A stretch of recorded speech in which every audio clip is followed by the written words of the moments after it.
This is Farshid with Just For You. In this video, I will show you how to add an outlet using power from an existing outlet and without doing any drywall work that's visible, meaning you don't have to worry about matching the texture that's on the existing drywall.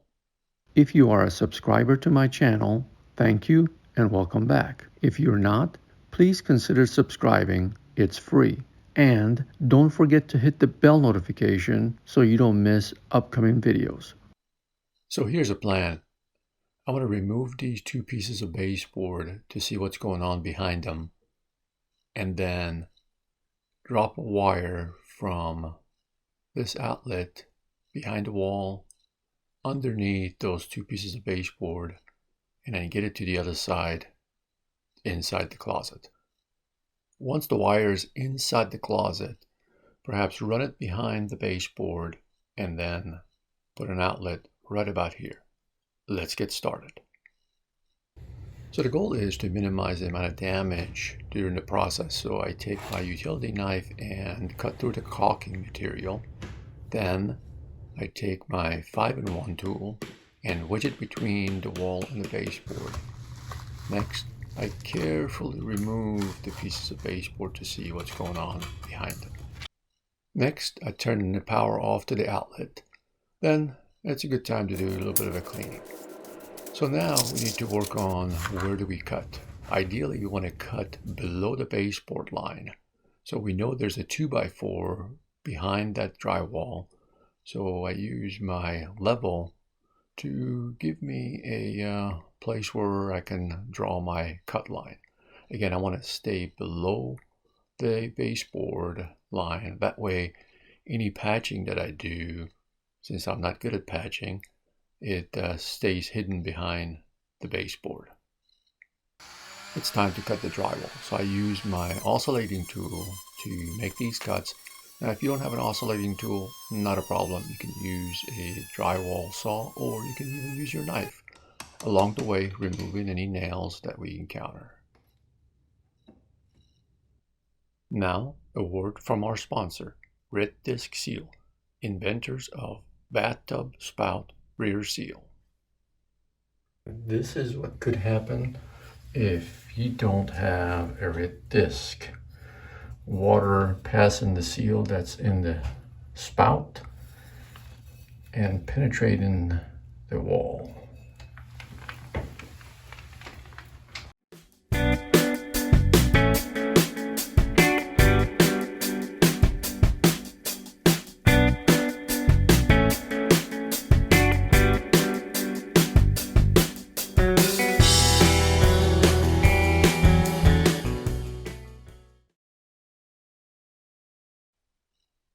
Moving the wire vertically down the wall, we should not encounter any obstacles. Moving it across, we're going to hit these studs. So we're going to drill holes and fish the wire through these studs and then get it to the other side of the wall inside the closet. Next, I'm going to mark the place of the outlet that's going to go in the closet. So for this, I'm going to use a junction box, a single gang junction box. Now, keep in mind, the junction box that you're going to buy, it's referred to as junction box for old work. Don't buy the ones that are for new work, even though the work you're doing is new, but you're tapping into old construction, therefore old work. So using my oscillating tool again to cut the space that's required to put the junction box in the wall. Again, here you can use a drywall knife or even a utility knife to do that. Back to the studs. So I'm using my drill with a hole saw to drill some holes in the studs in order to fish the wire. Next, I fish the wire through the holes that I created.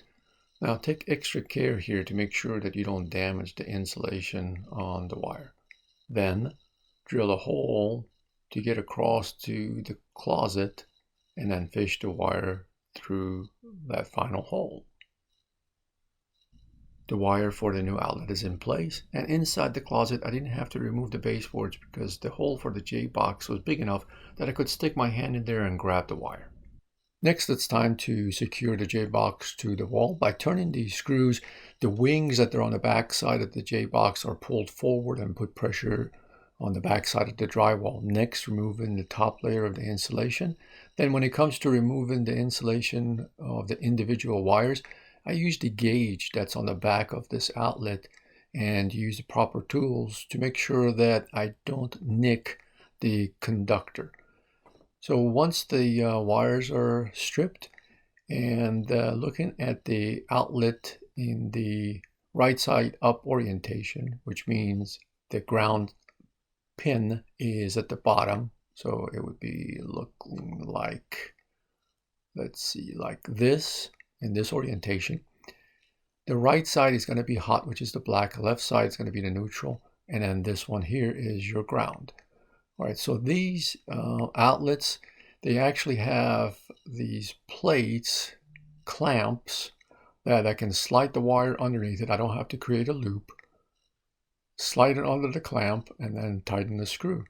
As for the ground, the green wire, create a loop and put it under the screw in the clockwise direction. So as the screw gets tightened, it will pull the wire and wraps it around the screw, just like that. Now I'm ready to secure the outlet to the J-box, starting out using my screw gun, and then for the final adjustment and tweaking I use my screwdriver. And the orientation of the outlet is up to the individual. In this case, I like for the ground tab to be on the top.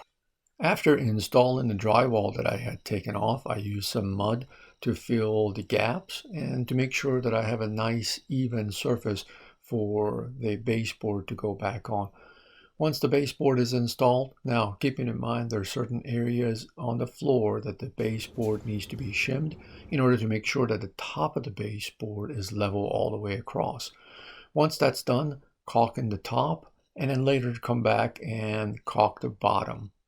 Now, so in this particular case, I took power from an existing outlet and avoiding any drywall work that is visible, running that power behind the baseboard and put in a new outlet. So you can do this anywhere in your house without doing any drywall work, because in most cases when you try to match the texture that's on the drywall, it could be quite challenging.